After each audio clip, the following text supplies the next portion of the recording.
नमस्कार दोस्तों। आज मैं लेकर आई हूँ एक पारिवारिक कहानी जिसका शीर्षक है बहू, कुछ लिहाज शर्म है कि नहीं।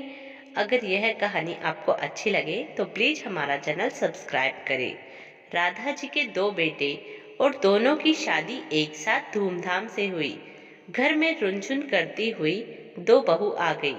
ज्यादा कमाने वाले की कमाऊ बहू और कम कमाने वाले की गृहस्थी संभालने वाली बहू। राधा जी तो एक बार में ही निश्चिंत हो गई और घर गृहस्थी से पल्ला झाड़ लिया। घर खर्च चलाए छोटी बहू और गृहस्थी बड़ी बहू संभाल ले। छोटे बहू बेटे की पोस्टिंग दूसरे शहर थी तो दोनों शादी के 10 दिन बाद ही चले गए थे। लेकिन घर में दो दो शादी हुई थी तो पैसे भेजते रहते थे। और बड़ी बहू घर के काम में इतनी माहिर थी कि भाग भाग के काम करती। लेकिन राधा जी उसे बात बात पे टोकती रहती, थोड़ा धीरे चलाकर। लेकिन बड़ी बहू भूल जाती।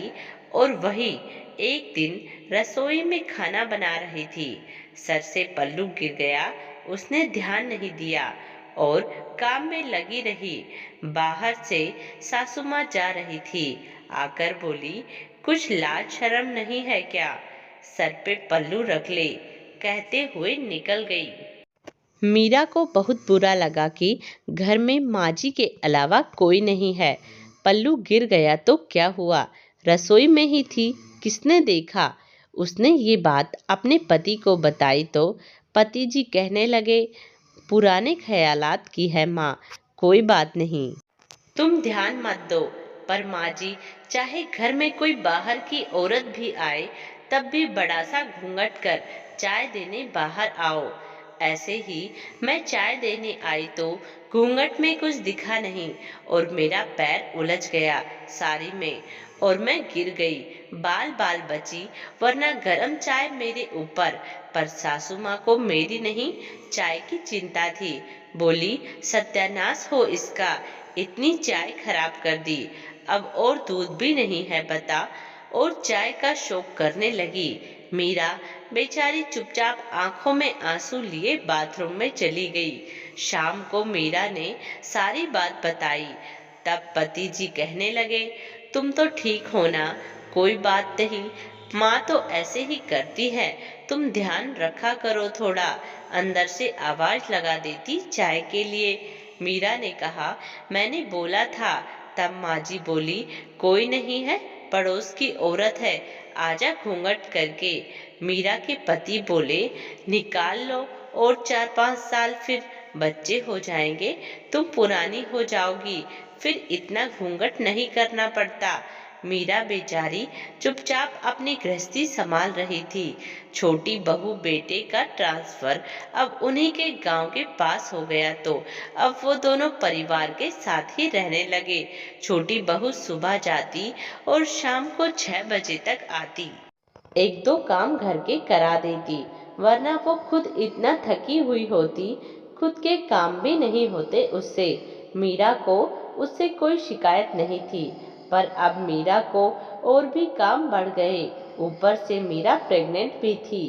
तो एक दिन सासू माँ ने कहा कि तुम कहो तो मैं एक नौकरानी लगवा देती हूँ जो घर के काम में तुम्हारी मदद कर देगी, मुझसे तो इतना काम हो नहीं पाता। मीरा बोली, माँ जी, उसको बदले में पैसे चाहिए होंगे।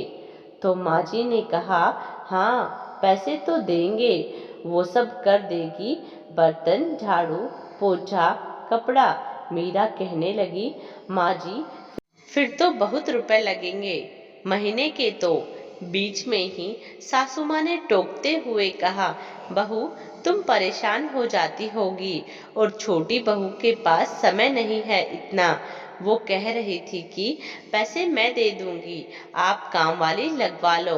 और बहू, अब तुम इतना घूंघट मत किया करो, सभी अपने ही तो लोग हैं, लिहाज शर्म तो आदर सत्कार से होता है, घूंघट से नहीं।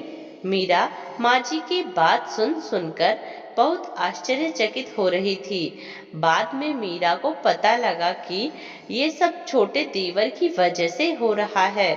माँ जी में इतना बदलाव उनकी बदली हुई थी तो उन्होंने शर्त रखी थी, घर में हम तभी आएंगे जब माँ जी मेरी बहू के साथ भाभी की तरह टोका टाकी ना करे और मेरी बहू घूंघट नहीं रखेगी और घर के काम भी उससे नहीं होंगे। भाभी तो सहन कर लेती है, मेरी बहू नहीं कर सकती, वो आजकल की लड़की है। बस तभी से माँ जी को भी पता लगा कि लिहाज और